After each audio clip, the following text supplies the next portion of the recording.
Hi and hello there, Aquarius! Yan mga babes, no? Hi sa ating mga new viewers. My name is Yan. Returning is the buyers. Thank you sa inyong walang sawang love and support for me. At yun nga, malat na ako ngayon mga babes. So, pagpasensyahan nyo na lang yung aking hindi kagandahang boses. Please just bear na lang, no, sa ating mga messages, no? And thank you so much. Babalik din yan, no? Maaring bukas, no? Yes, okay. Pero okay lang ako, okay mag-alala. Tuloy ang ating tsikahan, no? Malat man o hindi. Taray! Importante ka, Aquarius. You know, like cross-watchers ni Aquarius or may Aquarius placement sa Nita/birth chart, welcome ka din, okay? So, let us see. Messages for Aquarius. Thank you so much, Archangel Michael and Army of Angels and Guides. Aquarius.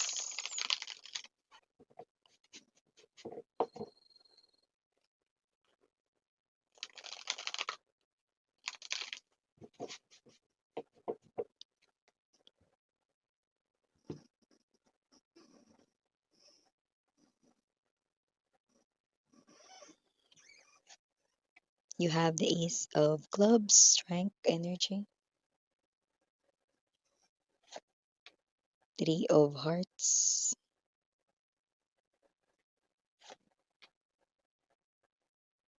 Four of Hearts. Nine of Spades. Five of Diamonds or the Hierophant. Three of Diamonds, bottom of the deck for my Aquarians. Two of Diamonds. Two of Clubs. And the Jack of Diamonds or the Star.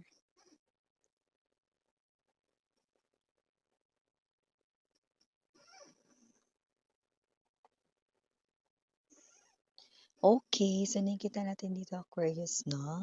Possible na meron ditong energy ng medyo nahihirapan siya, no, na mahagilap ka. Hindi naman sa asin hinahanap ka niya kung nasan ka, pero nahihirapan siya rito na kausapin ka. Puwedeng tumatanggi ka 'no or what 'no, at kasi naman 'tong person na 'to parang siguro hindi ka pa puwedeng kausapin 'yan or ayaw mo lang talaga siyang kausap. Alin man do'n, Aquarius 'no. Pero lumalabas dito na itong tao na 'to, 'yun ang pinoproblema niya mismo ngayon 'no, kung paano ka niya mapapapayag na makausap siya kahit makinig ka lang daw, 'yan. With the Strength card energy, hindi niya na malaman ang gagawin. Medyo lambay-lumbayan ang peg niya at nakikita ko rin dito ano, na itong person na 'to puwedeng mahilig siya sa kape or tsaa, hot drinks 'no, na inumin. Puwedeng hot choco, 'yan. Or hindi talaga siya yung mahilig uminom ng malamig, 'yan. So, maliban diyan may energy rin dito 'no, na with the Three of Hearts, possible 'no, na may energy na meron dito na makipagkita sa inyo. Puwedeng matagal niyong hindi nakita pero hindi naman masama yung loob niyo dun.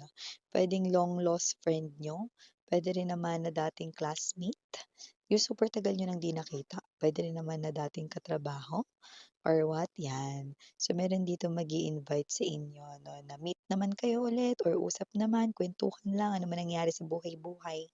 'Yan 'no, someone na matagal mong hindi nakita yung makikita mo ulit, Aquarius, okey?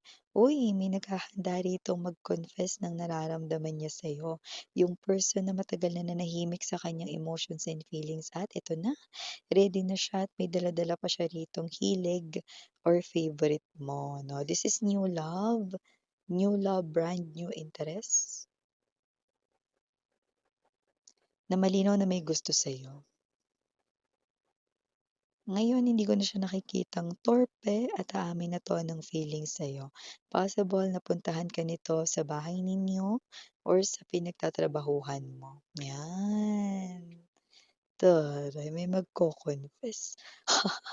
Hindi ko naman nakita na 'yan ay singsing agad or what 'no, pero puwede accessories, pero yung iba na possible na favorite food mo or what 'no, yung kanyang dala-dala dito. okey. Maliban diyan meron din ditong Four of Hearts, possible na kailangan mo ngayon ng pahinga, medyo pagoda ang peg ng iyong katawang lupa at ang isip mo.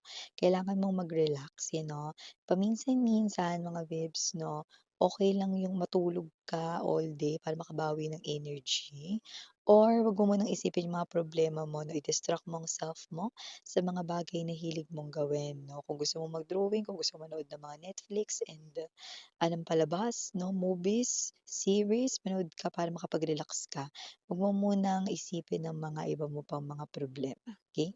Kasi mas kailangan mo ngayon ng pahinga, pahingang katawang lupa at pahinga ng isipan 'no. Puwede namang mag-time out muna sa mga problema, 'di ba? So, kailangan mo mag-relax 'yan 'no. Uy, sakto meron ditong energy ng pag-aaya ng mga friends ng staycation or road trip, 'yan 'no. Meron bang friend na merong sasakyan? Yun ang nakikita ko dito para dun sa mga masasakyan, may sasakyan 'no. Pero iba na walang sasakyan 'no, meron pa ring pag-aya ng friends na, gala ito 'no. Sakto, TGIF ngayon 'no, yung iba puwedeng mamaya na kayo ayain 'no, time to relax 'no. Inuman with friends, hang out with friends 'no, kahit hindi inuman or food trip with friends, road trip, go, 'di ba? Para ma-refresh ang iyong mga mind 'no, dito at ma-distract ka rin sa mga worries mo. 'Yan, uy, may magbibigay ng pera sa'yo, taray. So, yung iba literal na bayad utang or yung iba naman dito mga babes 'no, ay mare-receive ka talagang incentives, reward, or benefits, mga gano'ng klase ng energy. Bagay na nakikita ko rito na malapit ng dumating sa palad mo, taray! So, in other words, puwede mo ng malapit mahawakan yung pera kung pera 'yan. Yung iba baka naman 'yan ay gift certificate, yung iba naman puwedeng 'yan ay yung bagay na lucky or puwedeng 'yan ay, napanalunan na parang trip to ganito, ayan 'no, binibigay na lang sa'yo kasi hindi siya available 'no, kung sino man yung nagwagi diyan 'no. So, whatever that is, it's your lucky day. Malapit ng mapasa'yo, masapalad mo 'no, ang kung ano man ito na magandang balita daw dito may kinalaman sa literal na pagkapanalo or winning, 'yan. So, nakita rin tayo dito ng energy na possible na may magustuhan na hindi lang isa kundi puwedeng dalawa, okey at, 'yan ay materyal na bagay 'no. Good news dahil nakikita ko na mabibili mo 'yang dalawa na 'yan sa magandang presyo. So, possible na may discount na malaki or meron dito 'no na naka-sale 'yan talaga 'no, ng bonggacious 'no. Kaya nakikita ko dito mabibili mo 'yan 'no. You will purchase 2 in the cost of one, 'di ba? Ang taray. So, yung iba matagal na 'yan sa add to cart ninyo finally, mabibili niyo na. Uy, meron ditong energy na maaaring makatanggap ka ng compliments at puwedeng ito ay hindi pa nangyayari sa karamihan sa inyo with the star card energy. But ano yun, Miss yan? Possible 'no, na ito ay mangyayari pa lang kasi baka may baguhin ka pa lang sa iyong porma, sarili, hairstyle. Or puwede rin naman na sa iyong skin, or whatever 'no, just take only what resonates, aesthetics 'no, or yung iba naman dito baka mas mag-glow up pa kayo, gumanda pa kayo, gumwapo pa kayo, pero hindi ikaw unang makakapansin niyan kundi ang mga nasa paligid mo 'no. And coming up na 'yan 'no, for the next 2 weeks at sa mga darating na mga linggo, makakatanggap ka ng mga compliments dito na sila ang unang pansin, taray. So, yung iba rito na in relationship na, meron pala ritong energy 'no, na parang nanalo ka. Yun, anong nanalo Miss yan? Iba pa ba yun sa message kanina? Oo, iba pa 'to. Okay, parang kunwari 'no, matagal nang sira yung sofa set ninyo sa bahay 'no, pero sinasabi lagi ng asawa mo, "Wag mo na yan kasi marami pa tayong kailangang bilhin," or what 'no. So, nakikita ko rito na yung asawa mo mismo magbabanggit 'no, na sige bili na tayo ng bagong sofa, ayan 'no.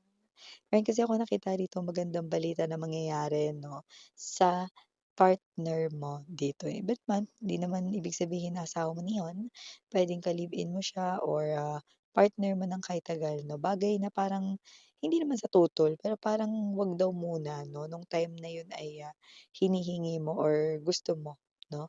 Pero ngayon maibibigay niya na sa'yo dito, taray! So, last but not the least message dito, possible na yung iba na gusto dito magkaanak 'no ay 2026 may isang magandang balita 'no, because you will definitely conceive or bear a child, wow! So, nakita kong very good news 'yan lalo na swerte ang taong 2026 para sa'yo, Aquarius. So, yeah, ito yung mga messages right here for you guys. Again, I'm Mariana on Me for the Girls and Yana Duna for the Boys. Sarang love and light. And you.